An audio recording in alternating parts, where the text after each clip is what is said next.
Assalamualaikum warahmatullahi wabarakatuh. Salam sejahtera bagi kita semua. Om Swastiastu, Namo Buddhaya, dan salam kebajikan.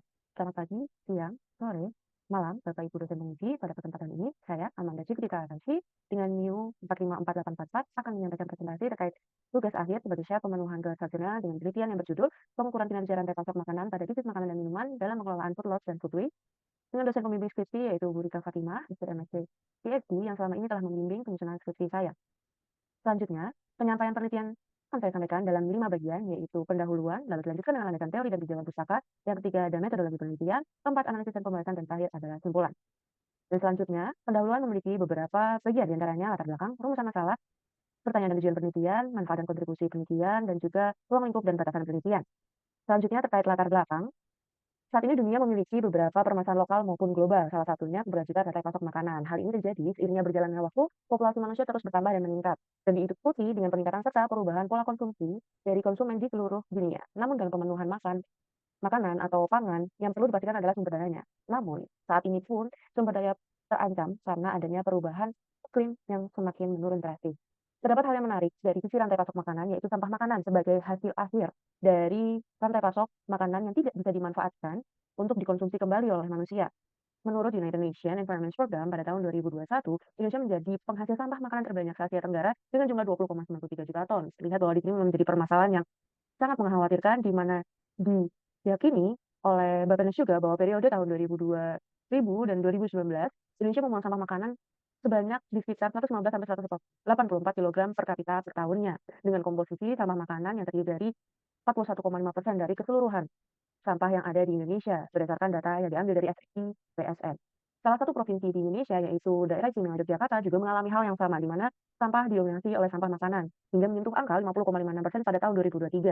Hal ini dipastikan juga dikonfirmasi oleh Sekretaris Daerah dari Daerah Istimewa Yogyakarta pada berita Harian Jogja, yaitu sampah makanan di Jogja berasal dari rumah tangga dan tempat publik seperti restoran, rumah makan, kafe, dan hotel. Dan selanjutnya, tingginya jumlah sampah makanan berdampak pada kehidupan sekitar kita. Salah satunya adalah perkiraan kerugian ekonomi dan sosial yang kita dapatkan. Dari segi ekonomi, diperkirakan kerugian ekonomi mencapai 213 sampai 551 triliun per tahunnya. Dan kita kehilangan potensial porsi makanan untuk mengisi tenaga hampir 61 sampai 125 juta orang per tahun dari aspek sosialnya. Selain aspek sosial dan ekonomi, kita juga mengalami dampak terhadap lingkungan jika kita membiarkan sampah makanan terus menumpuk dan terus bertambah. Karena sampah makanan yang dibiarkan terbuka dan tidak terkelola akan menghasilkan gas metana. Sampah makanan sejumlah 12 juta itu bisa menghasilkan setara dengan emisi gas karbon dioksida dari 5,45 juta mobil dalam 1 tahun.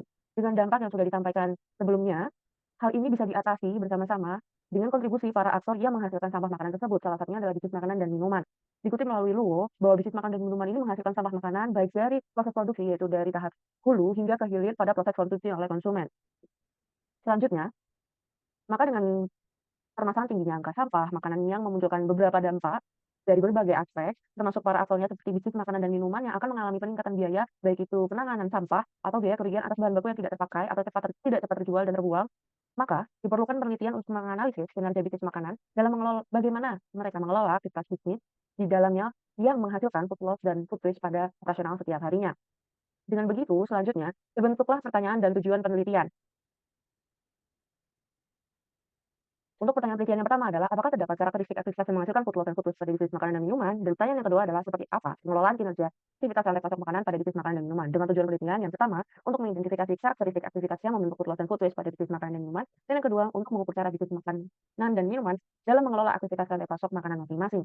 Penelitian ini memiliki motivasi, yaitu keinginan untuk menunjukkan bagaimana kinerja rantai pasok makanan pada penyedia layanan makanan atau bisnis makanan dan minuman, khususnya di Sleman, Kabupaten Sleman, daerah istimewa Yogyakarta, agar dapat dijadikan acuan bagi bisnis makanan dan minuman yang tersebar di seluruh Indonesia untuk berkontribusi dalam meminimalisir jumlah food loss dan food waste pada aktivitas bisnis mereka. Selanjutnya, kita bicara tentang manfaat dan kontribusi penelitian. Manfaat penelitian ditujukan untuk bisnis makanan dan minuman, untuk akademisi dan juga praktisi, di mana masing-masing tersebut memiliki kontribusi penelitian. Yang pertama itu kontribusi praktis, yang di mana memberikan informasi di lapangan bagi praktisi dalam pengelolaan kinerja rantai pasok makanan. Lalu kontribusi teoritis yang berkaitan dengan akademisi, di mana nantinya akademisi mendapatkan pengetahuan atau sudut pandang baru mengenai rantai pasok makanan serta kaitannya dengan food loss dan food waste pada bisnis makanan dan minuman. Dan kontribusi yang terakhir adalah kontribusi kebijakan. Kita berharap dengan adanya penelitian ini dapat memberikan informasi kepada pembuat kebijakan, seperti pemerintah yang merancang kebijakan untuk melakukan upaya pengurangan jumlah food loss dan food waste pada bisnis makanan dan minuman. Selanjutnya, adalah ruang lingkup dan batasan penelitian akan difokuskan pada bisnis makanan dan minuman di Sleman, Provinsi DIY Yogyakarta, dan akan fokus pada kinerja rantai pasok makanan dengan beberapa analisis sebagai berikut. Analisis 2 dari 6 penggara rantai pasok, lalu ada analisis karakteristik food loss dan food waste pada rantai pasok makanan, dan juga analisis penggara food loss dan food waste. Selanjutnya kita akan beralih ke landasan teori dan tinjauan pustaka. Berhubung dengan judul penelitian yang berkaitan dengan rantai pasok, maka perlunya kita mendefinisikan terlebih dahulu manajemen rantai pasok itu seperti apa. Dikutip melalui Chandrawati dalam Joka dan Mindo tahun 2020, bahwa manajemen rantai pasok merupakan serangkaian kegiatan dalam mengelola rantai pasok pada perusahaan atau bisnis, dimulai dari titik hulu produksi hingga nantinya menjadi barang jadi dan berada di tangan pelanggan, yaitu di tahap konsumsi. Dan ada pun beberapa pihak yang berkontribusi, dimulai dari pemasok, pengantar barang baku, pihak gudang sebagai pengelola persediaan, pengecer, dan pelanggan. Konsep manajemen rantai pasok mengalami perkembangan hingga tiba pada masa kini menunjukkan berbagai macam definisi. Definisi manajemen rantai pasok yang beragam masing-masing memiliki karakteristik, seperti aspek aliran informasi, material, keuangan, jasa, aspek koordinasi, aspek pemangku kepentingan, relasi, nilai atau value, dan aspek efisiensi serta performa. Selanjutnya terdapat manajemen rantai pasok makanan atau dikenal dengan food supply chain. Nah, menurut Luo, manajemen rantai pasok makanan merupakan segala aktivitas yang mendukung penyampaian produk dari produsen utama kepada pelanggan. Fokus manajemen rantai pasok makanan ini terletak pada permasalahan dan tantangan operasional dalam hal produksi, pemrosesan, lalu ada persediaan, transportasi, distribusi, grosir, retail, dan konsumsi. Pada gambar yang ada di slide ini, kita dapat jelaskan bahwa manajemen rantai pasok makanan memiliki beberapa tahapan, meliputi produksi, lalu ada penanganan pasca panen dan penyimpanan, lalu ada beberapa tahapan lainnya bisa menyesuaikan dengan kondisi ataupun penelitian tersebut, lalu ada distribusi dan retail, dan yang terakhir adalah tahap konsumsi. Menurut Luwo juga, rantai pasok makanan menghasilkan limbah pada masing-masing tahapannya yang bisa dilihat juga pada slide ini, yaitu dua jenis limbah, food loss dan food waste. Selanjutnya, suatu rantai pasok itu memiliki penggeraknya masing-masing, dan dengan penggerak tersebut kita dapat mengidentifikasi karakteristik serta performa dari manajemen rantai pasoknya. Terdapat 6 penggerak rantai pasok, yaitu ada fasilitas, persediaan, transportasi yang berhubungan dengan penggerak logistik, lalu selanjutnya ada informasi, sourcing, dan penentuan harga atau pricing yang berhubungan dengan penggerak lintas fungsi.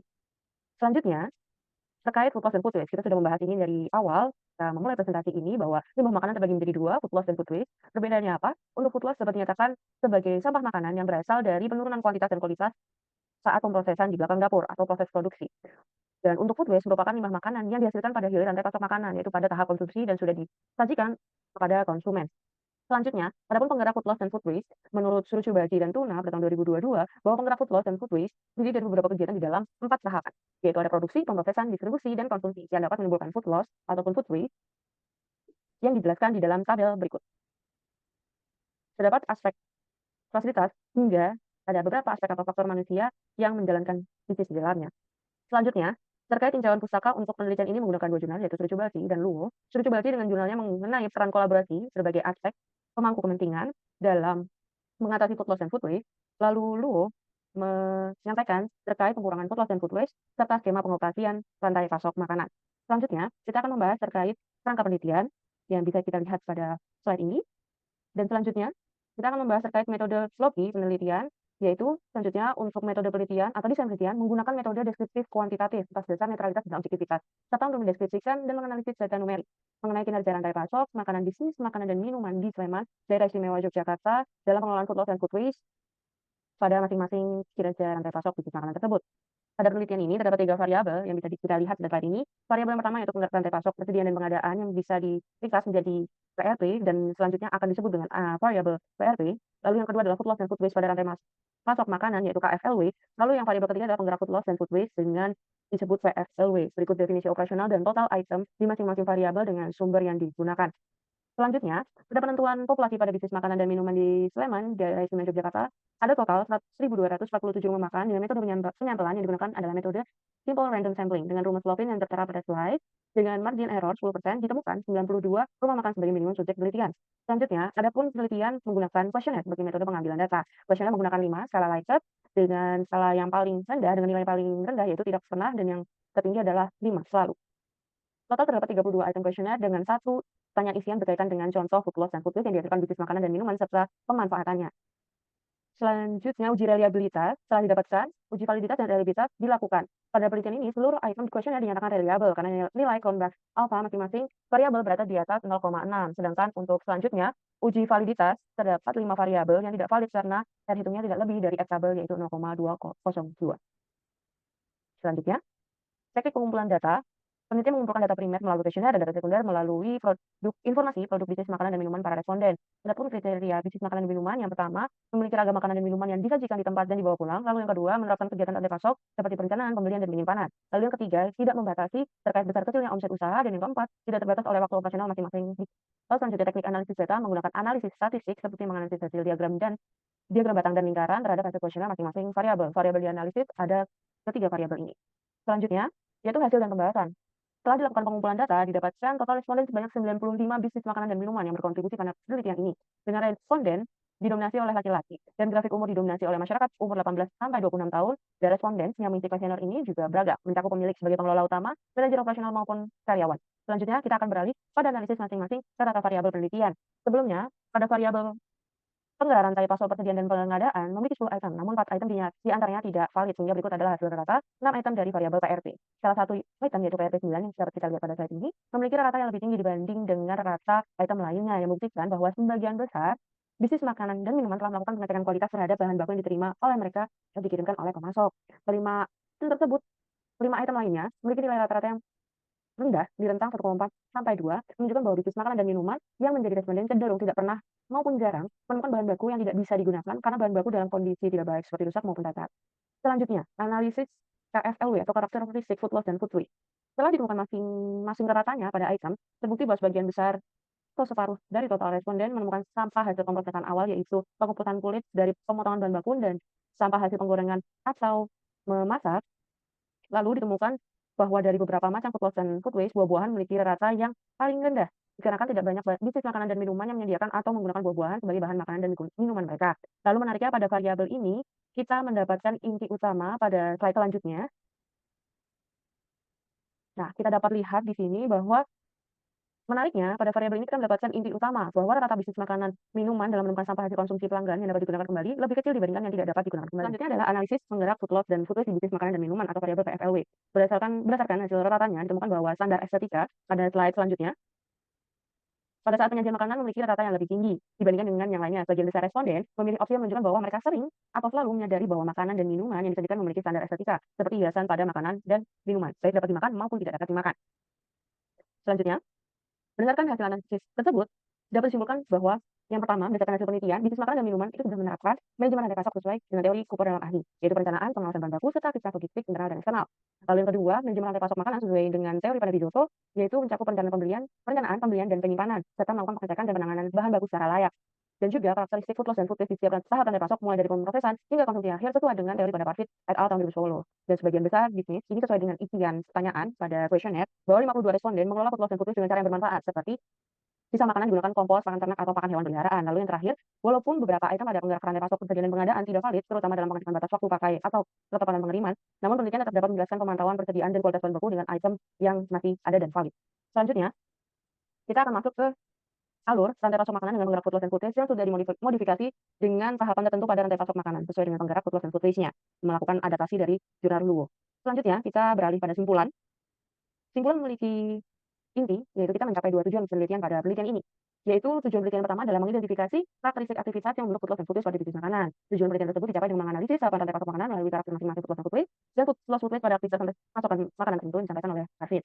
Aktivitas tersebut mencakup pemrosesan awal dan pemrosesan sekunder, lalu ada tahap penyimpanan dan juga tahap akhir masa penggunaan bahan atau produk. Lalu, tujuan penelitian yang selanjutnya yang dicapai adalah mengukur cara bisnis makanan dan mengelola aktivitas rantai pasok makanan masing-masing, di mana kita temukan bahwa bisnis makanan dan minuman di Sleman, di Jaya Istimewa Yogyakarta telah menerapkan manajemen rantai pasok makanan dengan baik. Dibuktikan dengan sebagian besar bisnis makanan dan minuman tidak mengalami kendala, seperti tidak ditemukan kendala dalam pengelolaan aktivitas bisnis mereka, seperti aktivitas pengeteran kualitas, penyimpanan bahan baku, dan lainnya. Dan sebagian besar bisnis makanan dan minuman sudah melakukan aktivitas untuk meminimalisir jumlah food loss dan food waste-nya tersebut dengan memanfaatkan food loss dan food waste untuk sesuatu yang berguna bagi makhluk hidup lainnya seperti hewan ternak.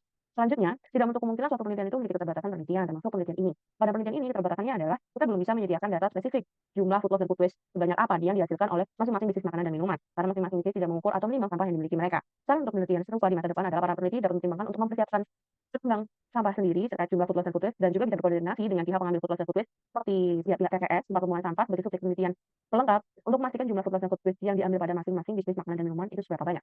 Selanjutnya, adapun implikasi penelitian yang terdiri dari praktis, teoritis, dan kebijakan. Untuk praktis, yaitu diharapkan praktisi dapat mengelola aktivitas atau tahapan tersebut untuk meminimalisir bahan baku terbuang untuk mengurangi kemungkinan food loss dan food waste. Lalu untuk teoritis, semoga dengan adanya penelitian ini bisa memberikan kontribusi pengembangan ilmu pengetahuan dan sudut pandang baru terkait food loss dan food waste dan kinerja rantai pasok makanan, serta untuk kebijakan dapat dipertimbangkan untuk membuat kebijakan terkait meminimalisir jumlah food loss dan food waste. Dan sekian presentasi yang bisa saya sampaikan terkait penelitian pengukuran rantai manajemen pasokan makanan pada bisnis makanan dan minuman dalam pengelolaan food loss dan food waste. Saya Amanda Cipta Rasi. Sekian dan terima kasih.